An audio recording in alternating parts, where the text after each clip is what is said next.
जय जगन्नाथ फ्रेंड्स। कभी कभी क्या होता है ना, इस तरह के कस्टमर का ऑर्डर आता है जिनको क्वालिटी का कोई फ़र्क नहीं पड़ता, बस उनको क्वांटिटी में ज़्यादा चाहिए, मतलब केक उनको बड़ा चाहिए।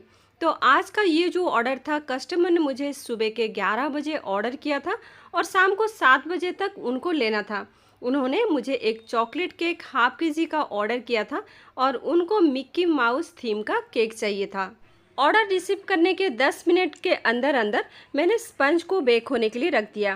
फिर जब तक स्पंज बेक हो रहा था, उसी समय के अंदर मैंने क्रीम को बीट कर लिया था और फिर उसमें सोकिंग सिरप भी बना लिया था।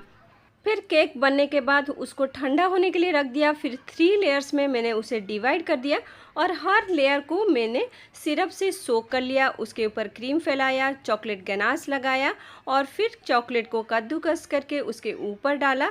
फिर दूसरा लेयर रखा। इस तरह से मैंने तीनों लेयर को करके पूरा आउटर में फिर मैंने क्रीम को इस तरह से कवर कर लिया। अगर आप ही सूरत सिटी में गौरव पथ रोड के आसपास रहते हो और मेरे यहाँ से कोई ऑर्डर करना चाहते हो, तो वनीला पाइनएप्पल जैसे केक को मैं पर केजी 550 लेती हूँ और चॉकलेट को 600 लेती हूँ। डिज़ाइन और फ्लेवर आप अपने हिसाब से कस्टमाइज़ कर सकते हो। केक की क्वालिटी एकदम बढ़िया रहेगी। इस तरह से केक के बॉर्डर में थोड़ा सा मैं येलो कलर लगा के मैं केक को फिनिशिंग कर दी और साइड में एकदम से शार्प एजेस ना आए, तो इसलिए इस तरह से मैंने कर दिया। केक को डेकोरेट करने के लिए मैंने एक कप केक बनाया था, फिर उसको सोक कर लिया। अब इसके अंदर ये चॉकलेट गनाश को डाल के मैं फिल कर दे रही हूँ। अब इसके ऊपर N1 नोजल से मैं फ्लावर बना के इसको फ्रीज में सेट होने के लिए रख दूंगी। अब फ्रीज से केक को निकाल के इसका बॉर्डर बना लूँगी। मैं हमेशा बोलती हूँ, केक में बॉर्डर बनाने से केक देखने में थोड़ा बड़ा लगता है और सबको लगता है कि हाँ, हमारा केक थोड़ा बड़ा लगे। अब कद्दूकस से मैं इस तरह से ग्रेट करके चॉकलेट को डाल दूँगी, बाकी का आधा मैं बाद में डालूँगी। अब इस तरह का चॉकलेट से मैं राउंड शेप का नेमिंग स्टिक लगाई थी और इसके ऊपर सुशांत लिख दिया था। और ये जो कपकेक मैंने बनाया था, इसको इस तरह के जो मिक्की माउस का थीम का टॉपर था, उसको मैं मार्केट से लाई थी। शायद 30 या 50 रुपीज़ का मुझे पड़ा था, ठीक से याद नहीं है। और उसी मिक्की माउस को एकदम से मैं केक के साथ ये कपकेक को फिक्स कर दी थी। अब इसके ऊपर मैंने इस तरह से और ढेर सारा चॉकलेट को ग्रेट करके डाल दिया था।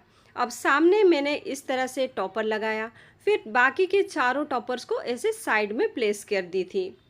फिर मुझे लगा कि साइड का जो वॉल है ये थोड़ा खाली खाली लग रहा है, इसलिए इस तरह से चॉकलेट के राउंड शेप के ये जो गार्निशिंग मैंने बनाया था इसको प्लेस कर दिया था। और फिर सुशांत इस तरह से लेटर को पूरा केक के वॉल में मैंने इस तरह से प्लेस किया और इसको गोल्डन डस्ट से मैंने कलर कर लिया था। फिर सबसे लास्ट में मैंने थोड़े से गोल्डन बॉल इसके साइड में डाल दिया था और केक का जो फाइनल वेट था वो 738 ग्राम था। मैं हमेशा क्या करती हूँ, जब केक बन जाता है तो उसको वेट करके एक फ़ोटो ले लेती हूँ और जब कस्टमर केक लेके चले जाते हैं फिर उनके व्हाट्सएप में वो फ़ोटो को मैं सेंड कर देती हूँ, ताकि उनको लगे कि हाँ, उन्होंने जो पे किया है कम से कम उतना वेट उनके पास गया है। ज़्यादा गया तो अच्छी बात है, कम से कम उससे कम ना हो। ये कस्टमर का नंबर मेरे पास नहीं था, लेकिन ये जिनके थ्रू आई थी मैं उनके पास व्हाट्सएप में भेज दी थी। लेकिन वो कल मुझे मिली थी और वो बोली कि वो बोल रही थी उसको केक बहुत छोटा लगा। फिर मैंने उनको बोला, आपको तो पता है मैंने कितना दिया था? वो बोली हाँ, मैंने उसको बोला।